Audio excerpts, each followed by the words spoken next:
Yang saya hormati para pemimpin APEC yang hadir, Ketua APEC Business Council Advisory, para tamu undangan yang berbahagia. Tahun 2020 merupakan tahun yang sangat krusial bagi dunia, sangat sulit bagi dunia. Semua negara ditantang untuk memecahkan masalah yang tidak terduga sebelumnya, ditantang menjawab keterbatasan, menghitung kembali peluang, dan menciptakan terobosan dan inovasi yang tidak terpikirkan sebelumnya. Saya percaya peluang dan kesempatan masih terbuka luas. Indonesia menggunakan momentum krisis ini untuk melakukan reformasi struktural secara extraordinary. Kami membenahi regulasi yang ada, membenahi birokrasi yang ada, agar dapat bergerak cepat melalui masa-masa yang sulit ini, sehingga siap membuka pintu seluas-luasnya bagi bisnismen dan bagi investor dengan cara-cara baru.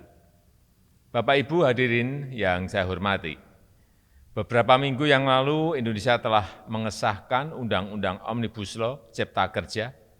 Pertama kali dilakukan penyederhanaan regulasi secara besar-besaran dari 79 undang-undang menjadi 1 undang-undang.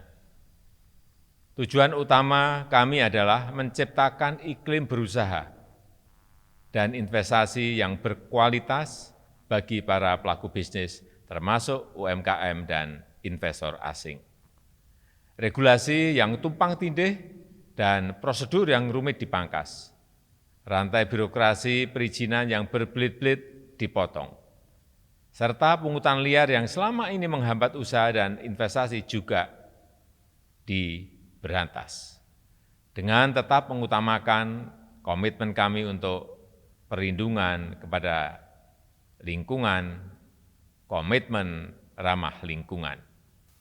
Omnibus Law Cipta Kerja akan memberikan dampak yang signifikan bagi iklim usaha dan berinvestasi di Indonesia.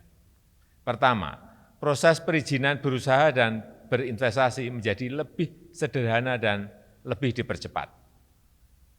Persyaratan untuk investasi menjadi lebih sederhana.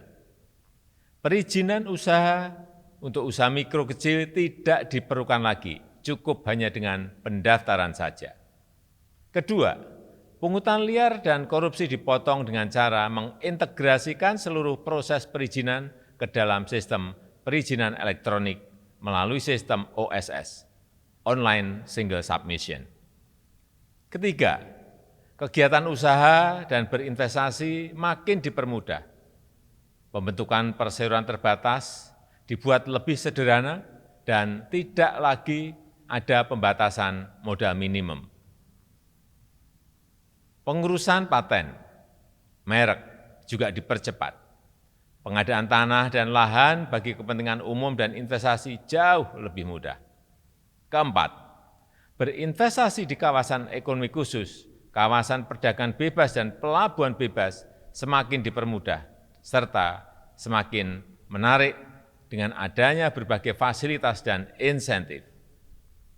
Pelayanan perizinan berusaha di kawasan-kawasan tersebut akan dilakukan dalam hitungan jam, dengan fasilitas fiskal yang terintegrasi dalam sistem OSS. Kelima, Indonesia juga membentuk lembaga Sovereign Wealth Fund yang akan mengelola dan menempatkan sejumlah dana dan atau aset negara secara langsung maupun tidak langsung, serta melakukan kerjasama dengan pihak ketiga. Keenam, Undang-Undang Omnibus Law Cipta Kerja melindungi dan meningkatkan peran pekerja dalam mendukung investasi di Indonesia, termasuk memberikan kepastian hukum dalam pengaturan tentang upah minimum dan besaran pesangon. Hadirin sekalian, saat ini pemerintah tengah menyelesaikan peraturan pelaksanaan dari Omnibus Law. Kita akan selesaikan aturan pelaksanaan itu secepat-cepatnya, sehingga berbagai reformasi regulasi dan debirokratisasi bisa segera dirasakan manfaatnya oleh para pelaku usaha. serta diharapkan dapat menjadi daya ungkit pertumbuhan ekonomi Indonesia di masa depan. Untuk itu, saya mengundang para CEO dan pengusaha di kawasan Asia Pasifik untuk memanfaatkan peluang dari Undang-Undang Omnibus Law yang baru saja disahkan ini.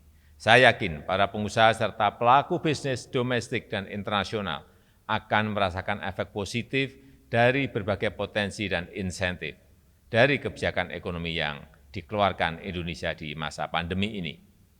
Sebagai penutup, mari kita bersama-sama bangkit dan bekerja sama untuk memulihkan kesehatan masyarakat dan perekonomian kawasan, dan segera melakukan lompatan kemajuan untuk kejayaan perekonomian di kawasan. Terima kasih.